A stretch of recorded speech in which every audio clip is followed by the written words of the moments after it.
আপনার জীবনে কোনো গোপন শত্রু আছে কি? শত্রু তো আমাদের জীবনে অজান্তেই তৈরি হয়ে যায়। বিশেষ করে আমরা যখন সফল হই তখন নিজে থেকেই আমাদের জীবনে শত্রু তৈরি হয়ে যায়। আপনার জীবনে আছে কি সেরকম কোনো গোপন শত্রু?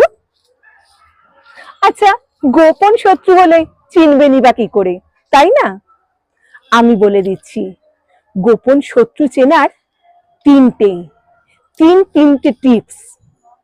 গোপন শত্রুরা অজান্তেই আপনার নামে বদনাম ছড়াবে।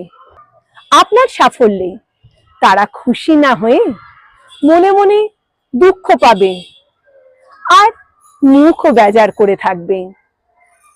আর আপনার যারা শত্রু তাদের সাথে তারা বেশি করে সম্পর্ক রাখবে। একটু খোঁজ নিয়ে দেখবেন এগুলোই ঘটে কিনা। তাহলে আজকের মতো নতুন একটা জিনিস শিখলাম, তাই না? ভালো থাকবেন সকলে।